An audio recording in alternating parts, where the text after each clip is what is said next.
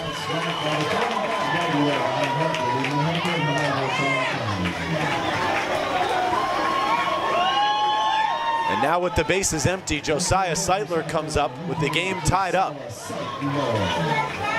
Seitler looking for his first hit tonight. Struck out in 9 pitches in his opening AB. And flew out to the third baseman, Johnny Wall, in just 1 pitch in his second. Takes the first pitch from Aiden Kuehl. And this AB for ball 1. Alan Alonso hyped up after that home run, and how can you blame him? He ties it up in the bottom of the 6th with his 3rd hit of the day. The 1-0. Swung on by Seitler. A bit out of the zone. It comes off the end of the bat to even up the count at 1-1. You gotta say fireworks.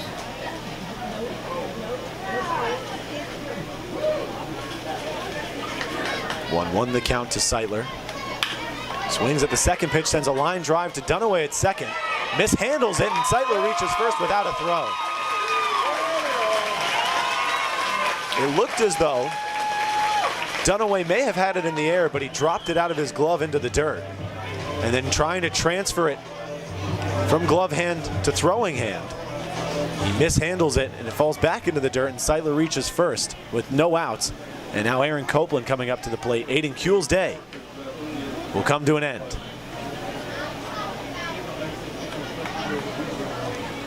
Seitler picks up a base hit as he's now 1 for 3 today.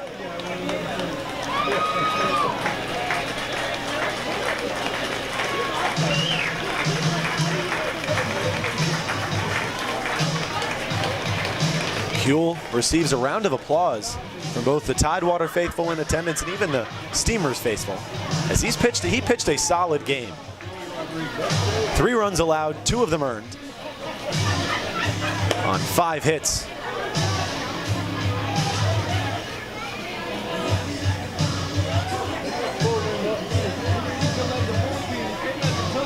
Kuehl ends the day with 5 strikeouts. He walked just 1 batter and hit 1 as well. And now for Tidewater, in comes Joey Rodriguez.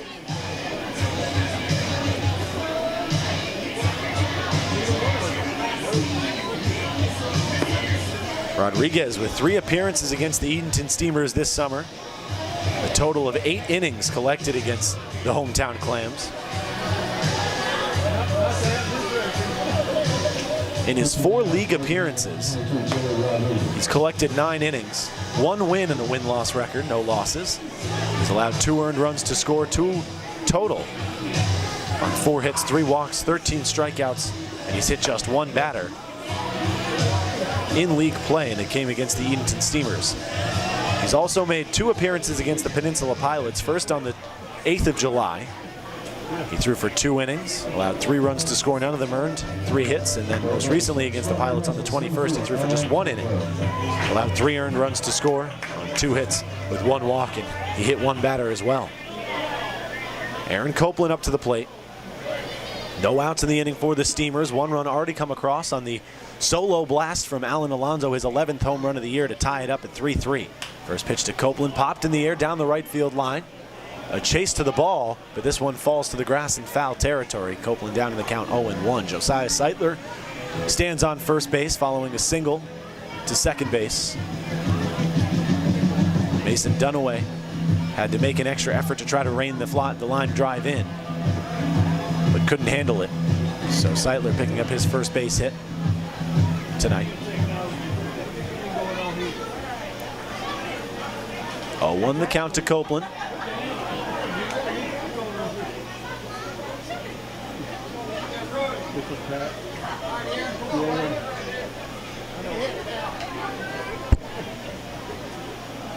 The 0-1, low below the zone. It bounces out in front of Cade Brewer and rolls all the way into the grass of the infield, but no movement from Josiah Seitler as the count moves to 1-1 against Copeland.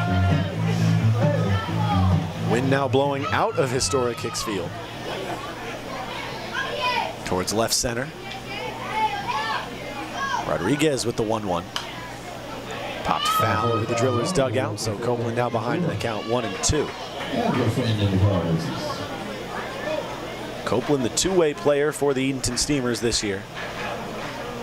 0 for 2 tonight with a pair of swinging strikeouts. Now down in the count 1-2. He's up to 21 Ks on the year with the 2 to start tonight. The 1-2. Just barely fouled off the inside part of the bat as he was ahead on a changeup inside.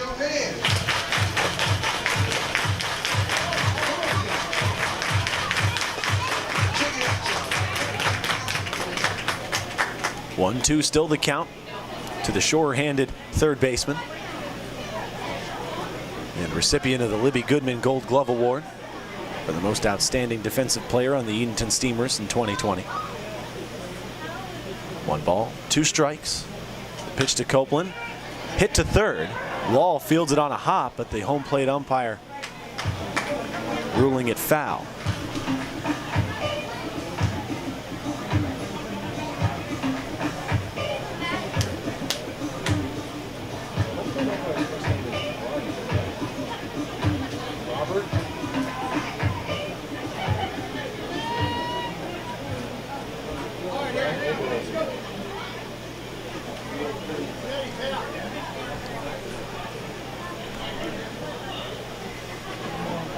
So 1 ball, 2 strikes to Copeland still, with Seitler hanging around at first. No out still in the inning for the Steamers. Copeland swings on the 1-2 and fouls it high down the line in right. This one lands on the netting above the concession stand. Count moves to 1-2.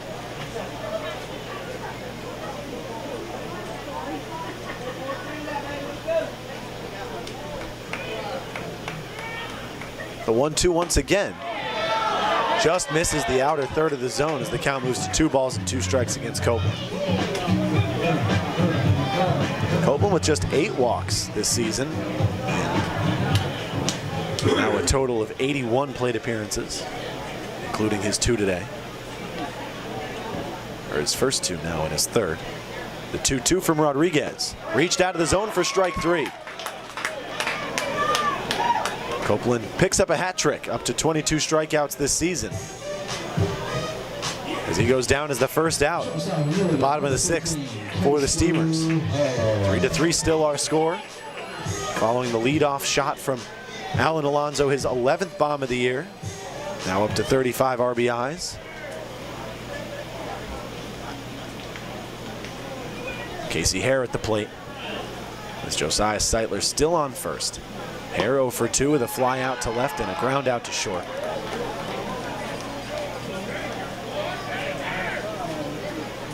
Oh, 1 the count to start. The Steamers shortstop's third at bat. The 0-1. Swung on, grounded to second. Dunaway flips it over to second for 1. The throw over to first is in time as the Drillers turn 2 to end the bottom of the 6th. The Steamers bring one run across to tie it up, though, at 3-all in the bottom of the 6th, thanks to 1 hit, or 2 hits, and 1 a leadoff home run from Alan Alonso.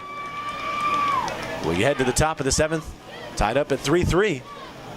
When we return to Edenton, Miles Webb leads off in the 8th hole. Nick Britt 2 up second to round out the order, and then we head back to the top of the order for our 4th trip through the lineup of the Drillers, with Cameron Reckling 2 up third in the inning. My name's Patrick Foster. You're listening to Edenton Steamers Baseball, only on the Edenton Steamers YouTube network.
We've got a barn burner here in Edenton, North Carolina. 3-3 is our score, with Alan Alonso tying it up in the bottom of the 6th with a solo shot to center field, his 11th long ball of the 2020 summer. Up first in the inning for the Drillers, Miles Webb, who's 0 for 2 tonight with a ground out and a fly out. Joe Kemlich back on the mound for this, his 3rd inning of action. Kemlich 3 strikeouts thus far, has yet to allow a hit. Starts off the at-bat against Webb with a ball, but comes back with a fastball down the heart of the zone. Webb way behind it. Swing and a miss for strike 1. Steamers starting to get hot at the plate. Brought 2 across in the bottom of the 5th, 1 in the 6th as Miles Webb misses on an off-speed pitch from Kemlich. Now behind in the count, 1 ball and 2 strikes.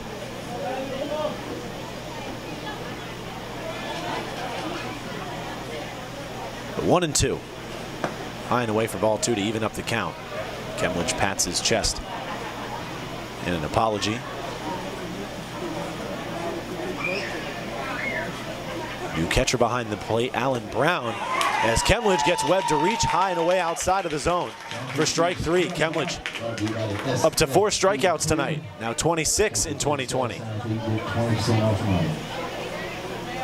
Alan Brown coming in as a defensive substitution for Tyler McPeak. All other defensive positions remain the same. Now Nick Britt up at the plate. 1 for 2 tonight as he takes the first pitch from Kemlich way outside. 1 out in the inning following the leadoff strikeout from Miles Webb, the designated hitter. Kemlich with the 1-0. High and away for ball 2.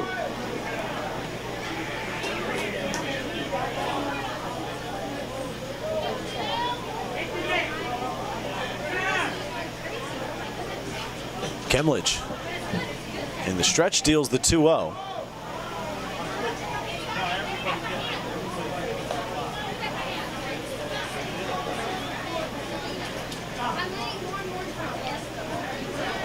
Taken high and away for ball 3, bounces out of the mid of Alan Brown as the count moves to 3-0 against the 9-hole hitter Nick Britt. Cameron Reckling waits on deck. The 3-0 in there for strike 1. 3-0 means no for Nick Britt. He's still ahead in the count, 3 balls and 1 strike with 1 out and no runners on base for the Drillers here in the top of the 7th. The 3-1 fouled off, up and over the Drillers dugout. Back on the East Freemason Street. Kemlich fills up the count.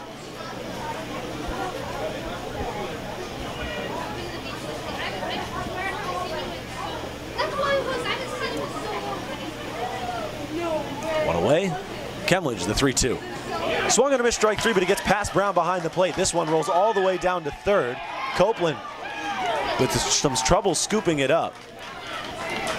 Britt reaches first base on a drop 3rd strike. Kemlich up to 5 strikeouts tonight, but only 1 out in the inning as Nick Britt stands on first base as the only base runner thus far in the inning for Tidewater. That brings us back to the top of the order for our 4th trip through the lineup. Cameron Reckling, who's 1 for 2 with a home run. Reckling brought in the first run of tonight's contest with a solo shot to kick off the top of the 3rd.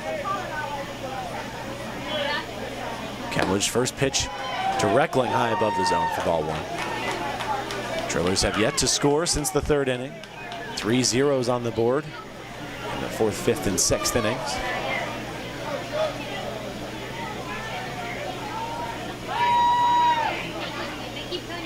Britt with a leadoff at first. Kemlich with a throw over. Slow throw over. Easter won't even apply a tag as Britt stands up on the bag safely.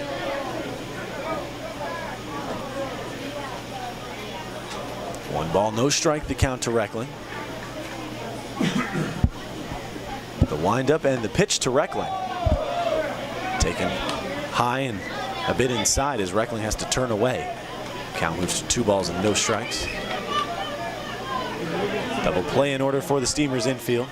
Connor Daly coming out of the dugout to talk things over with Kemledge.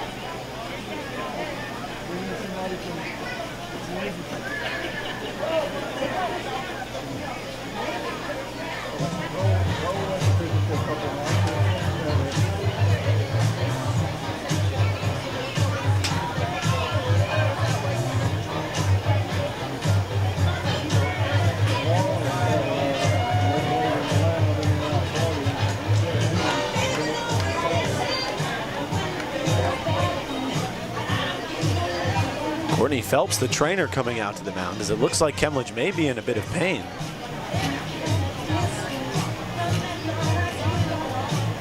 Daly leaves the mound. Phelps turns away from the mound for a second. Now engaging in a bit of a conversation with Brian Oberholzen, the umpire behind the plate, as is Connor Daly.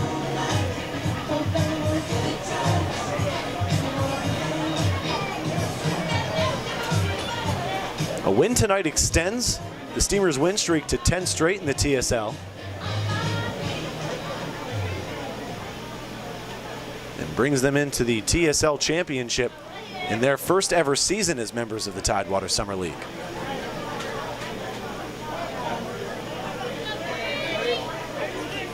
The Steamers wrapped up regular season play with an overall record of 21-5, while the Drillers wrapped up with a record of 7-11. 2-0 to Reckling, swung on and missed. Reckling swing over the top of a breaking pitch on the lower outside part of the plate from Kemledge. One runner on first, and Nick Britt, the 2-1. Misses away. Count in Reckling's favor, 3 balls and 1 strike with 1 out. The 3-1 in there for a called strike 2.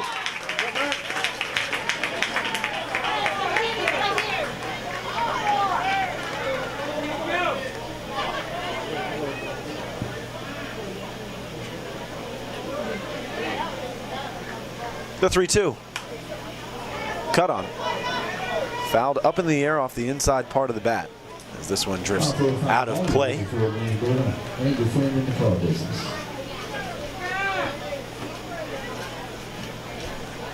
Britt's still on first, 1 away in the inning. Double play in order for the Steamers infield. Full count pitch on its way from Kemledge. That one swung on and hit deep to left field. That one's flying way gone. The second bomb of the night for Cameron Reckling, as he gives the Drillers a 5-3 lead here in the top of the 7th. The first home run surrendered by Joe Kemledge this summer, and the 4th home run for Cameron Reckling this year, 4th against the Steamers in 3 games. Reckling 2 bombs tonight, 3 RBIs, 5-3 the score. Tidewater leads in the top of the 7th.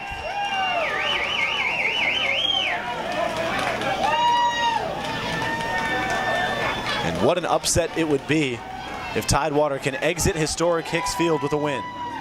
South Trimble now at the plate with 1 out in the inning, following the 2-run bomb to deep left from Cameron Reckling.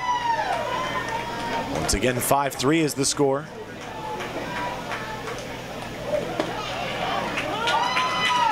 Kemledge in a 1-1 count following a second pitch strike to South Trimble. Trimble 1 for 3 today as he takes the 1-1 outside. Count moves to 2-1.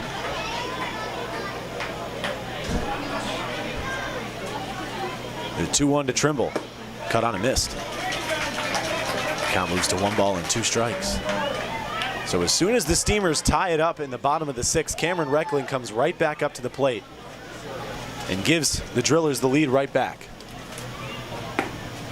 The 2-2 to Kemledge, or to Trimble, my apologies. From Kemledge is taken outside, full count. Pitch on its way from Kemledge with the bases empty and 1 away, and he gets the strikeout against South Trimble. Swings and misses, set down on strikes for the first time tonight. 2 outs in the inning. Kemledge now up to 6 Ks in a relief appearance. Those 2 runs that came home on the home run from Cameron Reckling, the first 2 runs allowed this season for Joe Kemledge. 2 outs in the inning. Mason Dunaway at the plate. Dunaway 1 for 3 with a double. Takes the first pitch high above the zone for ball 1.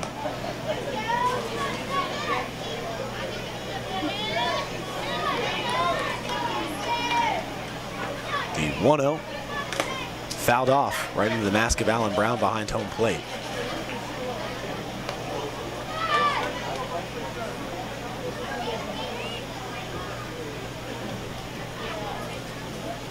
One the count to Dunaway.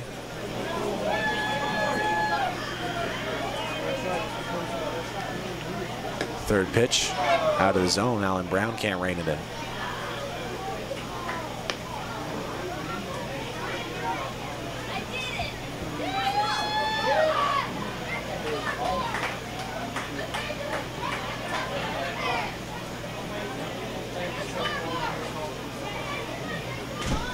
The 2-1 to Dunaway. Low and away. Kemledge now against, or behind in the count, 3 balls and 1 strike. Ray Stokeham warming up in the bullpen for the Steamers. Edenton hoping Joe Kemledge can just finish off the top of the 7th as he walks Mason Dunaway on 5 pitches. A 2-out walk for Dunaway. His first walk of the night. And that brings up Johnny Wall, and Marshall McDonald will make his way out to the mound. Joe Kemledge's day will come to an end. Kemledge surrenders 2 earned runs on just 1 hit. A big fly for Cameron Reckling. The first 2 runs surrendered for Joe Kemledge this summer. During the Hicks and Change, we're going to have our raffle drawing for the Steamers prize package that goes on with the North Carolina National Wild Turkey Federation. So out of the bullpen comes Ray Stokeham, heading into his 5th year at Lenore-Rhine. Okay, it's time for our raffle. This is extremely exciting. When I say raffle, you say raffle, raffle. Okay, here we go.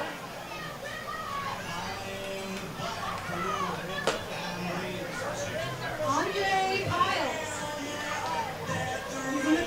So Ray Stokeham once again coming out of the bullpen, making his 10th appearance. In his first 9 for the Steamers, all in relief. He's accumulated 8 1/3 innings of work. He's picked up a save as well, and just 1 save opportunity, which came back against Old Dominion on July 9th. 4 earned runs total for Ray Stokeham thus far this season. 4 hits, 13 walks, and 23 strikeouts. He's also hit 5 batters and comes in with an ERA of 4.32.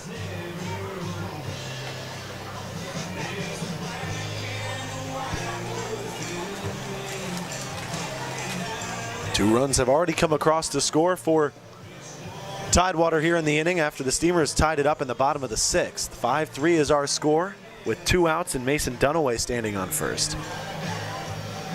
The first batter Ray Stokeham will face out of the bullpen is Johnny Wall, the 3rd baseman out of Roanoke College.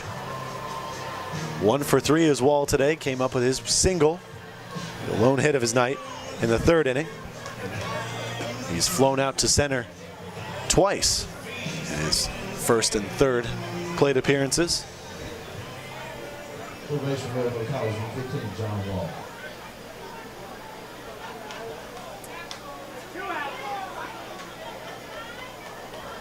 So Wall digs in with 2 outs and a runner on first, and Mason Dunaway with his first walk of the night.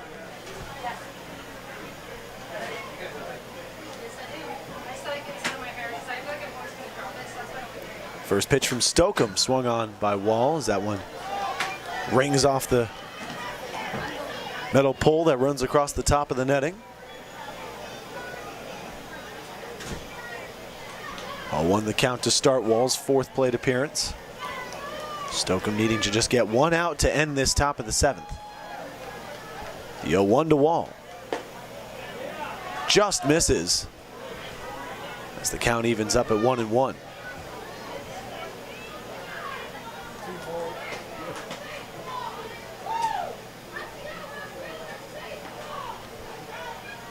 The 1-1 from Stokeham. Low and away.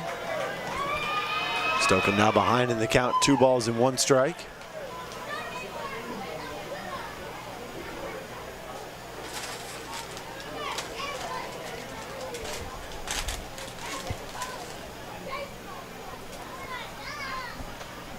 Stokeham the 2-1. Roped into left center by Johnny Wall. Houston Wright makes the catch on the run for the 3rd and final out of the inning. Nice catch there from Houston Wright to take away extra bases from Johnny Wall and likely another run from the Tidewater Drillers. They do bring 2 across in the inning though on just 1 hit. A 2-run bomb from Cameron Reckling, his 2nd homer of the night, to give the lead right back to the Tidewater Drillers. It's 5-3 heading into the home half of the 7th. When we come back, Alan Brown leads off for the Edenton Steamers as he came in as a defensive substitution in this inning for Tyler McPeak. Shane Easter waits on deck, and then it's back to the top of the order with Brody Rubenstein due up 3rd in the inning. My name's Patrick Foster. You're listening to Edenton Steamers Baseball, only on the Edenton Steamers YouTube network.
Alan Brown digs in with his Steamers in the hole, 5-3 in the home half of the 7th. Brown making his first appearance at the plate tonight after coming in as a defensive substitution in the top of the 7th for Tyler McPeak, who's exited tonight's contest for unknown reasons. First pitch from Joey Rodriguez back on the mound for his first full inning of work. Taken inside for ball 1 against Alan Brown. Second pitch on its way. This one misses low and away. Brown thought about pulling the trigger, but holds off wisely as this one finishes a little below the zone and a bit away for ball 2. 2-0 the count to start against the leadoff man in the inning. Brown with a 195 batting average coming into this appearance as he swings over the top of a slider from Joey Rodriguez low below the zone. Count moves to 2-1.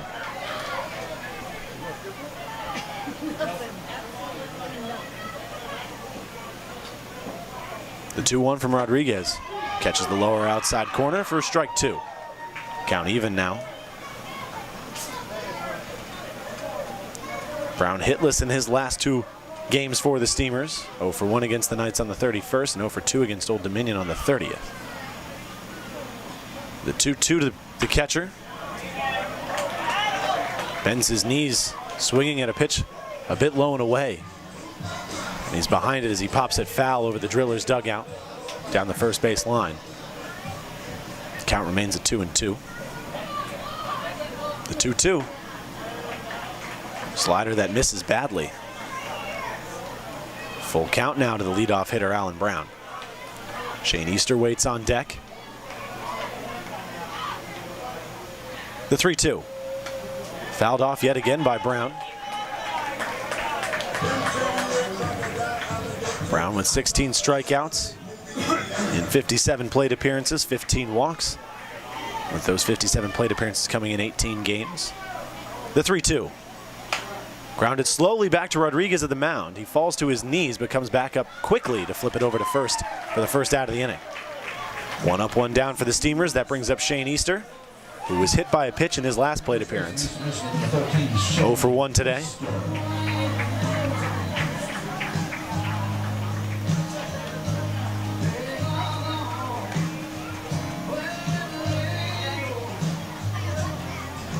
Easter struck out looking in his first plate appearance on 4 pitches and was hit by the pitch against Aiden Kuehl in the bottom of the 5th.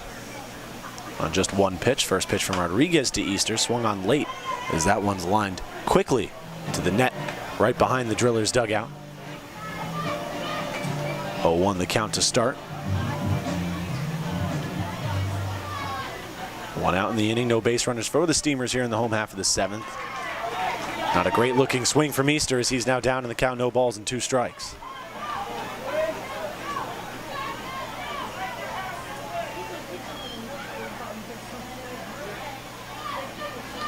The 0-2, taken far outside. 1 ball, 2 strikes the count. 5-3 still the score. Here in the bottom of the 7th, Drillers lead. The 1-2 to Easter from Rodriguez. Low and away for ball 2. Again, Easter leads this Steamers team in walks with 22.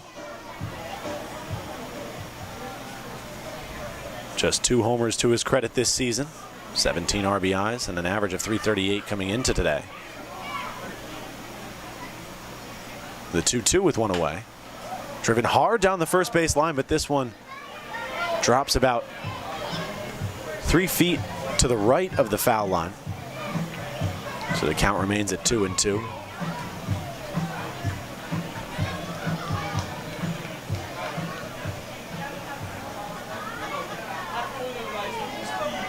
Still 1 out in the inning. No base runners for Edenton. The 2-2 from Rodriguez. In there for a called strike 3. Easter down on strikes looking for the 2nd time tonight. 2 outs in the bottom of the 7th for the Steamers.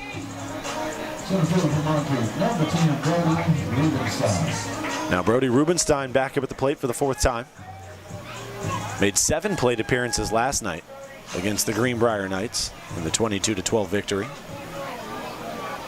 Hitless today, a ground out to short in his first appearance, a strikeout swinging in 6 pitches in the 3rd inning, and then a reach on an error in the 5th.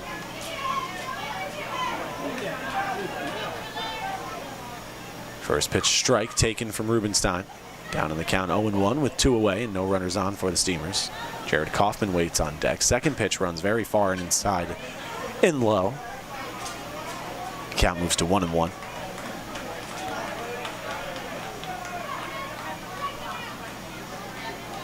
The 1-1 high above the zone. 2 balls, 1 strike to the speedy center fielder Rubenstein.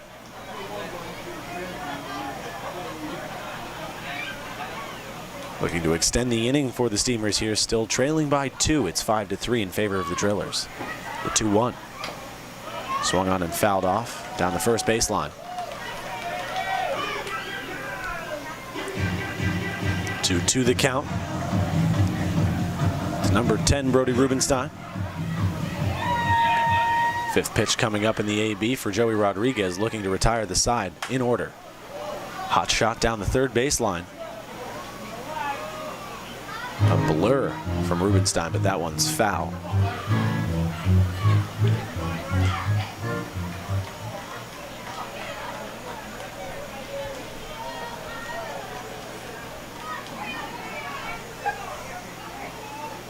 Rodriguez the 2-2. Chopped down the first baseline foul. Fielded well by James Stalin Jr., the first base coach. 2-2 still the count, with 2 away and no base runners for the Edenton Steamers. The Drillers brought 2 runs across in the top of the 7th on a 2-run bomb from Cameron Reckling, his 2nd homer of the day. And the first surrender this season from Joe Kemlich. Rubenstein reaches out of the zone and comes up empty as he swings over the top of a fastball from Joey Rodriguez. He sets down the side in order. No hits, no runs, no runners left on for the Steamers. They trail by 2 heading into the top of the 8th. Drillers look to extend their lead with Jacob Mustaine due up first in the inning. Cade Brewer and Hogan Brown set up to the plate as well. My name's Patrick Foster. You're listening to Edenton Steamers Baseball, only on the Edenton Steamers YouTube network.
Jacob Mustaine leads off for the Drillers at the top of the penultimate inning. 5-3 is the score. Drillers lead. Mustaine looking to get some momentum for the Drillers offense as they look to extend their lead even further. First pitch from Ray Stokeham misses high and a bit away. 1-0 the count to start Jacob Mustaine's fourth plate appearance. The 1-0 from Stokeham. Catches the outside black as he evens up the count 1-1.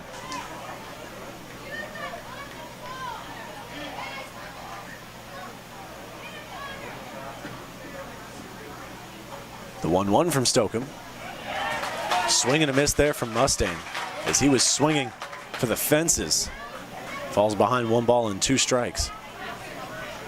Mustaine really looking to put that one in the end zone of the football field of John A. Holmes. The 1-2. Watched for strike 3 called. Mustaine down on strikes for the 3rd time tonight. He picks up the hat trick. 1 out in the inning. And that brings up Cade Brewer. Brewer also 2 strikeouts tonight. 0 for 3 with a ground out as well.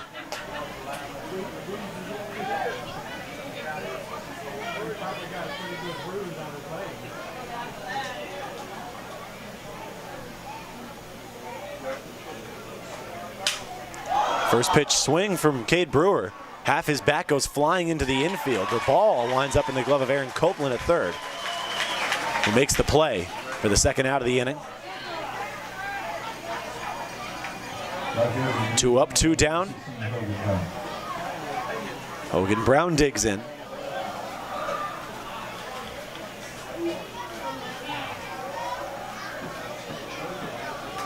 Brown 0 for 2 today with a walk in 3 plate appearances. A couple of ground outs for him. First pitch to him with 2 away is slapped into left field, and that one's going to get down for a base hit. Right. Fields it and lefts, makes the throw in.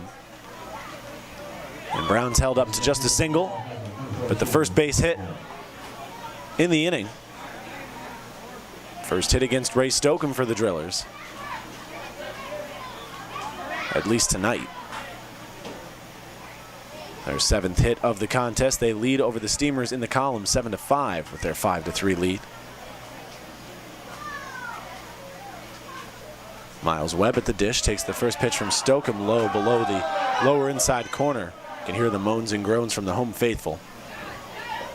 That one looked as though it might have caught the lower inside corner. 1 ball, no strikes, a runner on first with 2 away. A hard ground ball to Copeland at third. Makes a nice backhanded stop at the hot corner. The throw over all the way across the diamond in time for the 3rd out of the inning. 1 hit for the Drillers in the inning. They leave 1 runner on base. Bring no runs across as they still just hold a 2-run lead. No errors on part of the Steamers in the inning. We head to the bottom of the 8th with the Steamers trailing by 2. Jared Kaufman's due up first with Houston Wright and Alan Alonso up 2nd and 3rd in the inning. Marshall McDonald rallying his guys outside of the dugout, hoping that they can get some offensive life going after a scoreless bottom of the 7th. Once again, the Steamers trail 5-3 heading into the bottom of the 8th. My name's Patrick Foster. You're listening to Edenton Steamers Baseball only on the Edenton Steamers YouTube network.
Joey Rodriguez back on the mound for Tidewater. Steamers trail by 2. 5-3 the score, following a scoreless top of the 8th from the Drillers offense. No one warming up in the Steamers bullpen, so Edenton looking to hopefully get 3 innings out of Ray Stokeham, their 3rd pitcher on the bump tonight, 2nd out of the bullpen. Jared Kaufman digs in for his 4th plate appearance. 0 for 3 tonight with a fly out, a line out, and a ground out into a double play in at bat number 3. Takes the first pitch from Rodriguez in the inning, all the way into the glove of Cade Brewer for strike 1.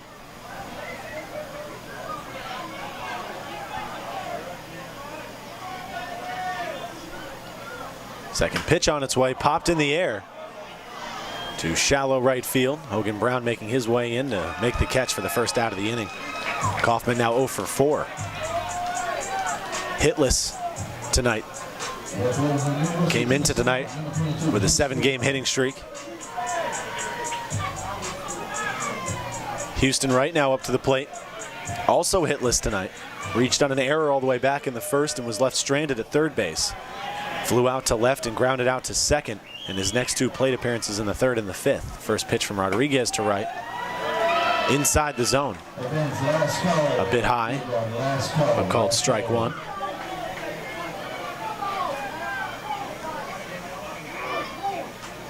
The 0-1. Slapped down the opposite way. This one foul. 1-1 the count, with 1 out in the inning. Following the leadoff F9 from Jared Kaufman. The 1-1 on its way. Grounded slowly.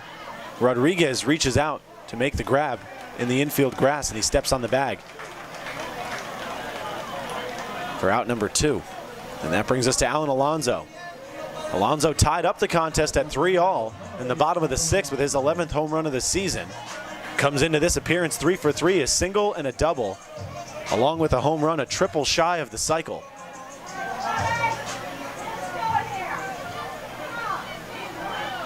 Two outs in the inning, no runners on for the Steamers. They still trail by 2. It's 5-3 in favor of the Drillers. Rodriguez looking to set down the side in order. First pitch to Alonso. Slider way outside and a bit low. 1-0 the count.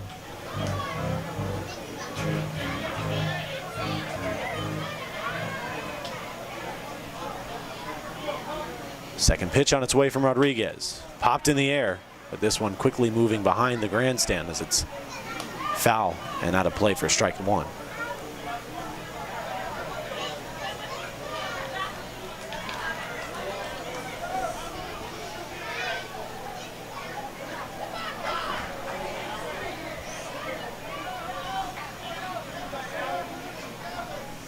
The 1-0 to Alonso, taken all, or 1-1 I should say, taken all the way as the count moves to 2-1.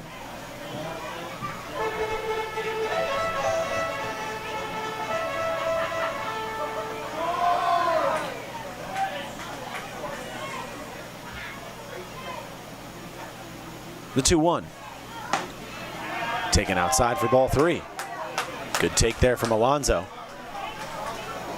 Josiah Seitler waits on deck. 1 for 3 tonight with a single. A ball. Puts Alonso on first with a walk, his first of the night. A strike. Ends the inning, but it's taken for ball 4. So Alan Alonso works a walk in his 4th plate appearance, still 3 for 3 tonight. That puts a base runner on for the Steamers and brings up Josiah Seitler.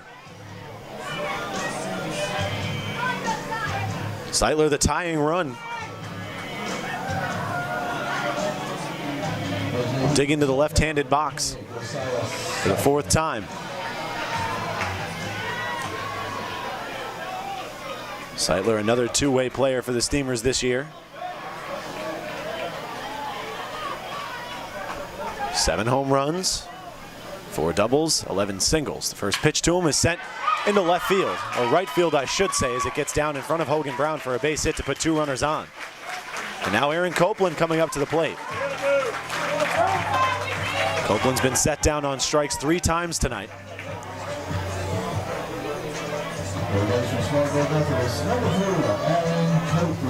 Now a 7-6 advantage following the second single of the night for Josiah Seitler. The advantage goes to the Drillers.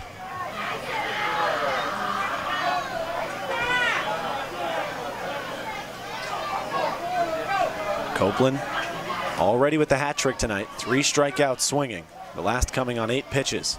First pitch to him in the AB. High and away for ball 1.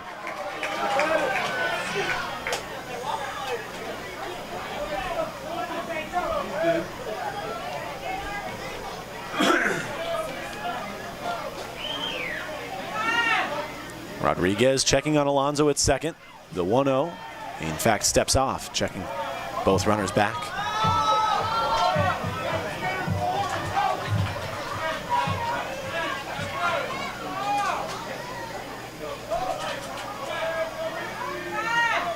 The 1-0. Swung under. Copeland evens up the count at 1-1.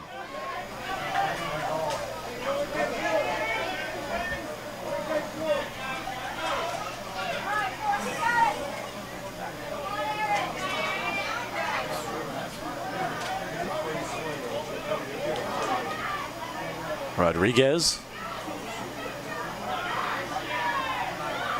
with the 1-1, but time called to the plate. Pitch comes in from Rodriguez anyways. It's a late time call from Aaron Copeland.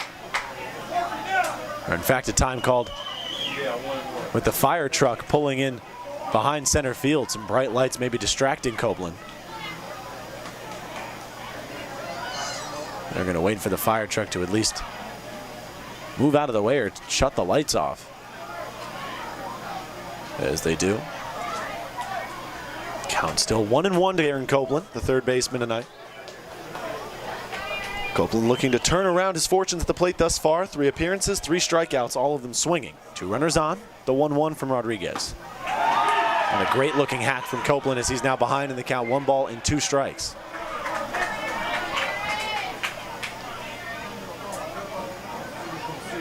Big pitch coming from Rodriguez.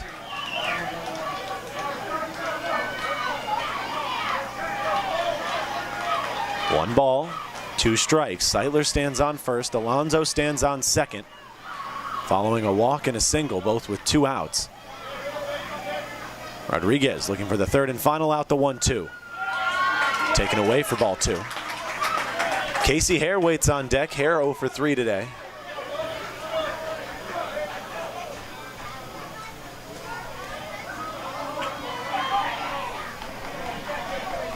Copeland locked in a 2-2 count. 2s from top to bottom. 2 balls, 2 strikes, 2 away with 2 runners on. The 2-2. Swung on, and that one's lined into center field, and it's going to get down. Alan Alonso being waved around third. The throw comes all the way in from center. It pulls Brewer off the plate, and Alonso comes in to bring it to just a 1-run game. 5-4 is the score. Copeland with a solid turnaround in his 4th plate appearance. A single to knock in an RBI.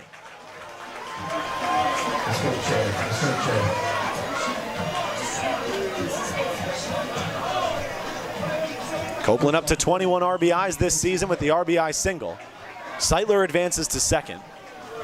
So 2 runners still on for the Steamers as they trail 5-4 in the bottom of the 8th. 2 outs and Casey Hare up at the plate. Hare came in with an average of .345, third highest on the Steamers roster. 0 for 3 tonight, grounded out into a double play in his last at-bat. First pitch swinging, and he skies it into shallow center. Incoming is Reckling, and he makes the catch for the 3rd out of the inning. 1 run does come across for the Steamers, though, as they cut the deficit to just 1. 5-4 is the score heading into the top of the 9th. Both teams locked at 7 hits aside. Nick Britt leads off in the top of the 9th. At the bottom of the order, then Cameron Reckling, who's had himself a day already, 2 for 3 with 2 homers. Due up second, and South Trimble, who's 1 for 4 with a single, due up 3rd in the inning. Once again, 5-4 is the score as we head to the top of the 9th. Ray Stokeham retakes the mound for the Edenton Steamers when we come back. You're listening to Edenton Steamers Baseball, only on the Edenton Steamers YouTube network.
A 5-4 lead for the Tidewater Drillers as the Steamers cut it to just a 1-run deficit in the bottom of the 8th on a RBI single from Aaron Copeland with 2 outs. Ray Stokeham back on the mound for his 3rd inning of action.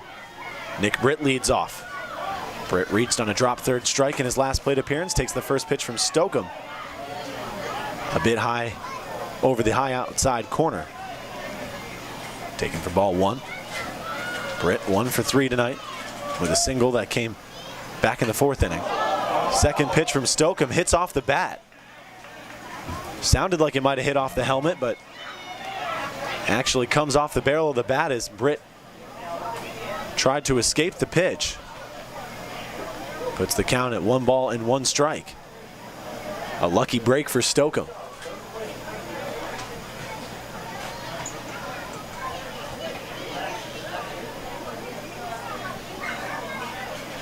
Britt calls time quickly at the plate.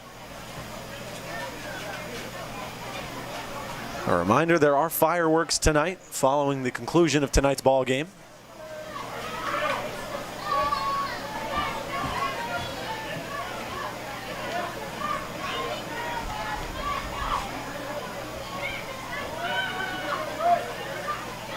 The 1-1 fouled off by Britt. Back into the net behind home plate. Count moves to 1-2 to the leadoff man in the inning for Tidewater as they still hold a 1-run lead.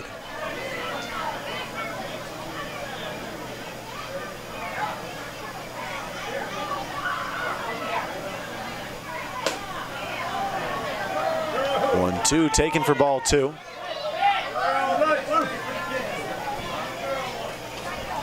Count even. 2 balls, 2 strikes. Stokeham looking for the first out of the inning. The 2-2 swung on a missed strike 3. Britt falls to the knee on the golf swing. Trying to tee that ball up, but he comes up empty.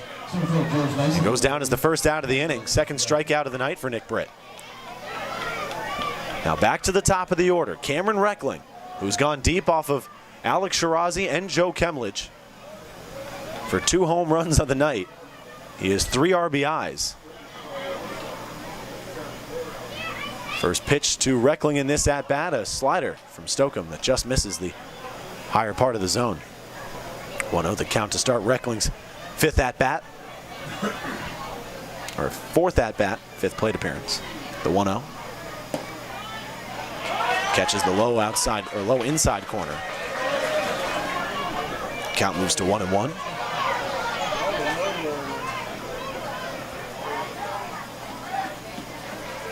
The 1-1 to Reckling. Curveball skied in the air in the infield. Shane Easter coming in on it from first, and he makes the catch over the shoulder in front of Jared Kaufman at second for the second out of the inning. A big out for the Edenton Steamers in the top of the 9th. And that brings up South Trimble, who's 1 for 4 today.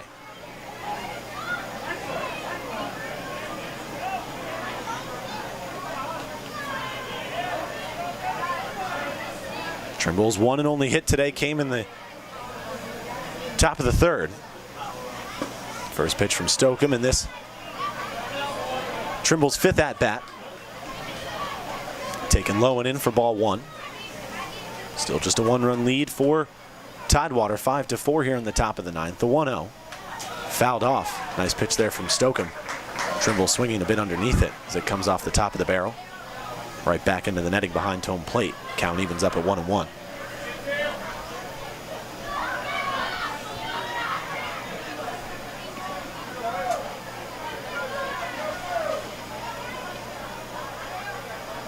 The 1-1 hits Trimble. So Trimble will take first base. The first base runner of the inning for Tidewater. And that brings up Mason Dunaway. Dunaway 1 for 3 with a double and a base on balls in 5 pitches in his last plate appearance in the 7th.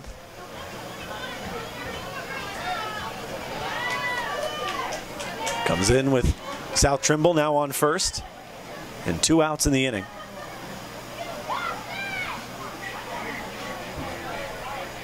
First pitch to Dunaway, taken high above the zone for ball 1.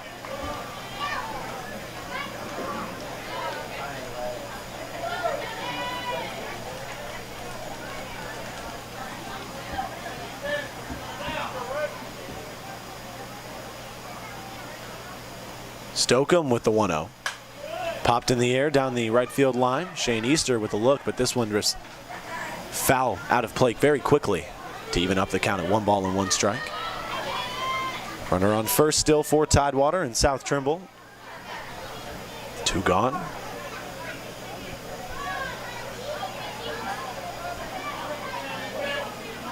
The 1-1. Nearly hits Dunaway as he escapes the breaking pitch narrowly from Ray Stokeham. Count moves to 2 balls and 1 strike.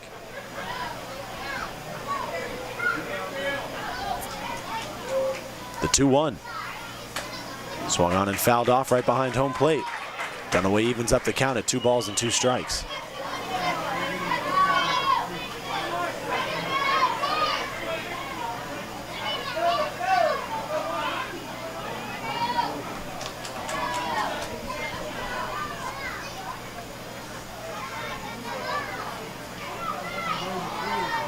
The 2-2. Trimble on his way down to second. 2-2 Sky deep down the line in right. Alonso giving chase, but this one falls in foul territory. Near the visitors' bullpen in right, count remains even at 2 balls and 2 strikes. Johnny Wall waits on deck. Wall with 1 hit tonight and 4 trips to the plate.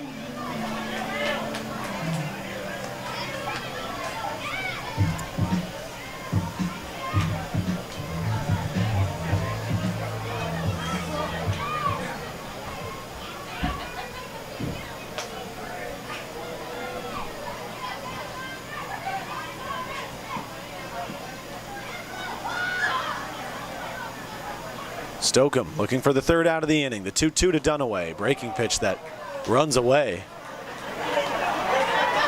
A badly missed slider from Ray Stokeham. Stokeham needing to step off the mound to regain some composure after he loses control on the breaking pitch. And the count runs full at 3 balls and 2 strikes to Mason Dunaway with 2 away and Johnny Wall waiting on deck. The 3-2. Fouled off.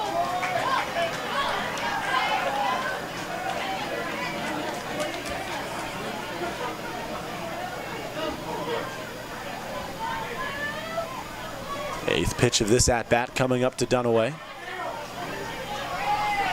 3 balls, 2 strikes, 2 outs. South Trimble stands on first following the hit by pitch with 2 gone. The 3-2 once again.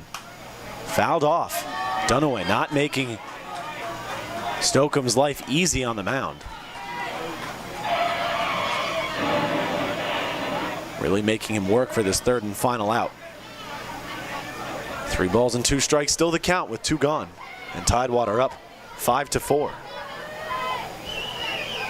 A walk puts runners on first and second. A strike ends the inning. The 3-2 once again from Stokeham. Trimble on his way to second and he hits him. Dunaway gets hit on the hand. Back-to-back hit batters for Ray Stokeham.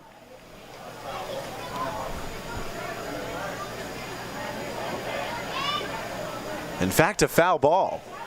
My apologies. It looked as though it hit the hand of Mason Dunaway, but it came off the handle of the bat. So the count remains at 3 balls and 2 strikes with 2 away. Another lucky break from Ray Stokeham, or for Ray Stokeham. 3-2 pitch coming up yet again. The 10th pitch of the at-bat. 2 outs, Trimble on first. The full count pitch from Stokeham. Grounded to second. Routine grounder to Kaufman. He flips it over to Easter at first for the 3rd and final out of the inning. The last chance for the Steamers here in the bottom of the 9th. They need to tie it up. It's win or go home. The Steamers look to tie it up or hopefully come away with the victory in the bottom of the 9th inning. No hits, no runs, no runners come across to score for Tidewater in the top of the 9th. No errors on part of the Steamers defense. Alan Brown due up first. Jackson Hipp, in fact, swinging the bat as he could be making a pinch hit appearance. Shane Easter due up second and back to the top of the order with Brody Rubenstein due up 3rd in the inning. My name's Patrick Foster. You're listening to Playoff Steamers Baseball only on the Edenton Steamers YouTube network.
A huge moment here at Historic Hicks Field.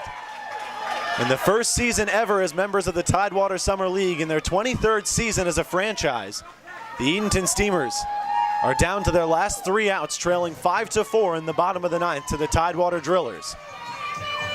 If they can walk it off here in the bottom of the 9th, they go to their first ever TSL championship in their first ever season as members of the Tidewater Summer League. Jackson Hipp in as a pinch hitter for Alan Brown, making his first appearance at the plate tonight, takes the first pitch from Joey Rodriguez back on the mound for ball 1, low and away.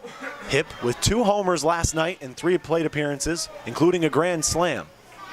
1-0. Taken low in the zone, but called strike 1, count even at 1-1.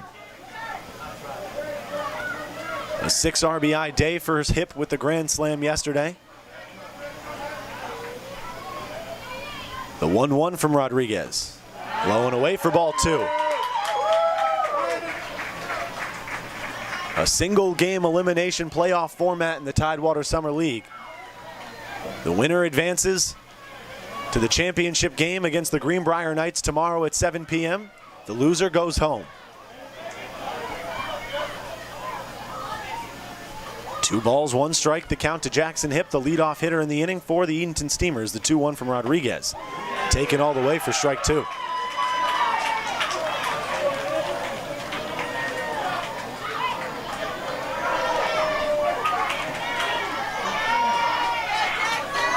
Two balls, 2 strikes, the count to Jackson Hipp, the pinch hitter for Allen Brown.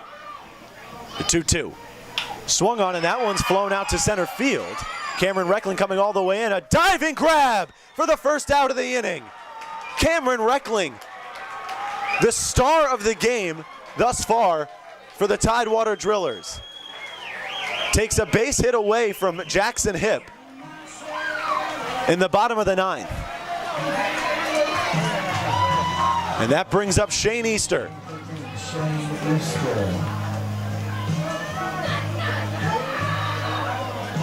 Two home runs on the season for Easter.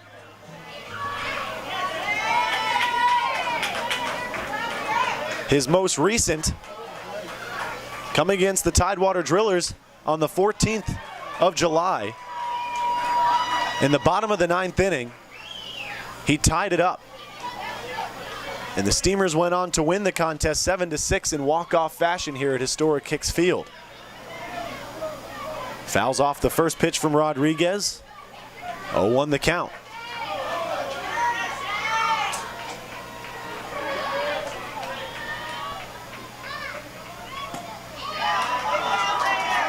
The 0-1 taken below the zone for ball 1. So the count evens up.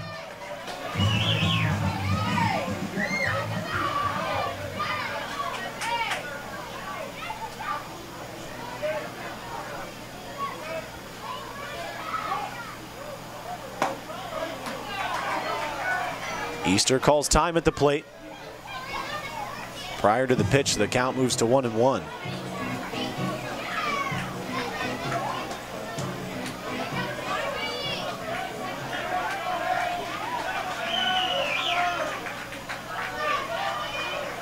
Five to 4 the score, 1 out.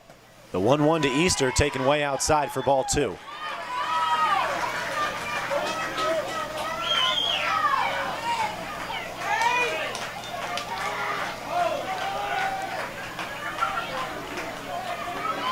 Easter looking for his first hit, the 2-1. Swings at a slider way out of the zone. Evens up the count at 2-2. Rodriguez really showing his stuff tonight. An even count to Shane Easter. 2 balls, 2 strikes, 1 away in the inning. No base runners for the Edenton Steamers. They trail by 1. It's 5-4 in the bottom of the 9th. The 2-2. Called strike 3. An questionable call to say the least behind the plate. That one looked like it missed low and away, but Easter not arguing the call. 2 outs in the inning. Brody Rubenstein, the last hope for the Edenton Steamers. That contest on July 14th, the 7-6 victory for the Steamers in walk-off fashion. Brody Rubenstein hit the walk-off single. First pitch to him. Taken high and in for strike 1. The Steamers down to their final out of the season. 1 more out sends the Drillers to the TSL championship.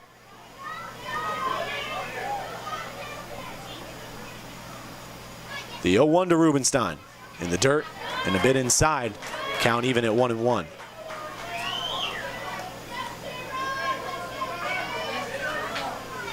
Two gone. No runners on base for Edenton. Rodriguez the 1-1.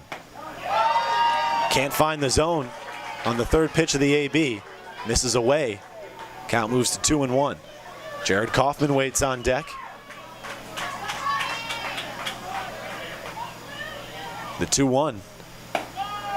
Misses outside and a bit high once again. The count moves to 3-1.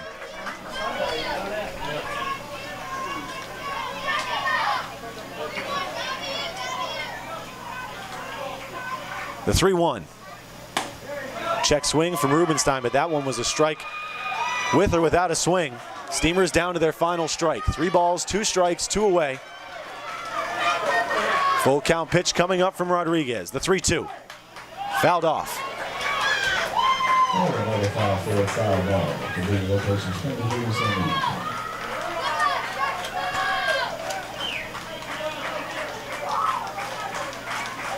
The 3-2. In the dirt for ball 4. Big at bat. Rubenstein works a walk and brings up Jared Kaufman. The tying run is on first. The winning run comes to the plate.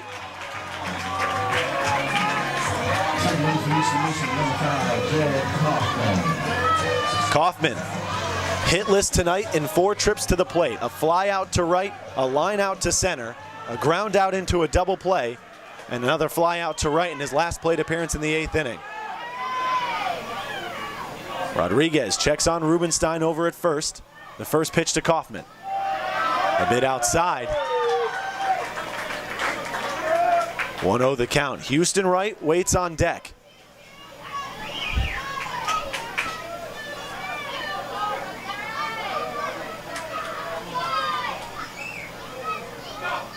The 1-0.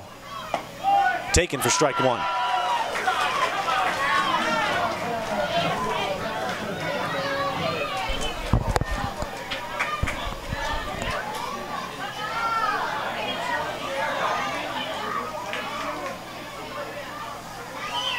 The 1-1, Rubenstein on his way down to second. The ball put in play. It finds Mustaine at first. He'll tag the bag, and this one's over.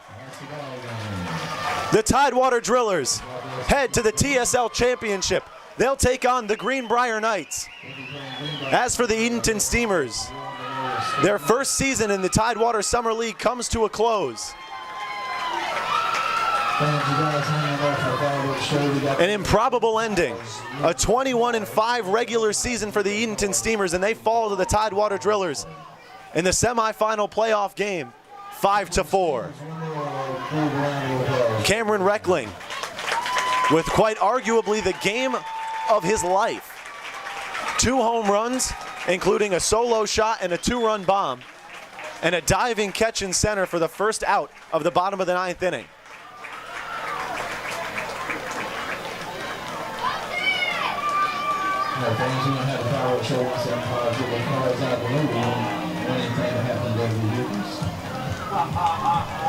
Fireworks here at Historic Hicks, but not in celebration. The Steamers heading back to the locker room.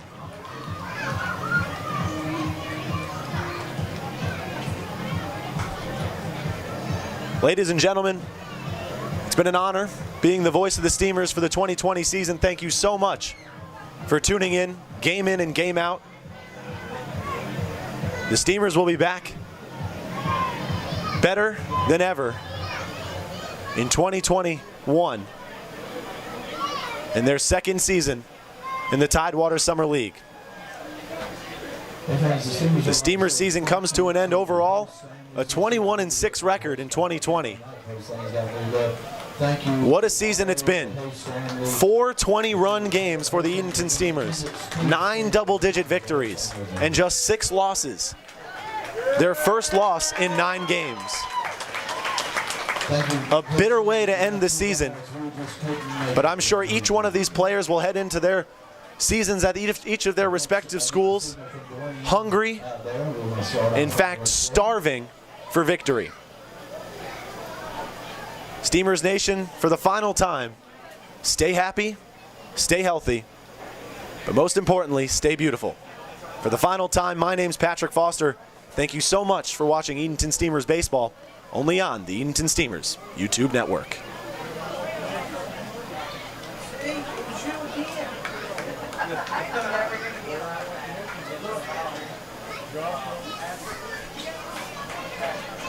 See you, bud.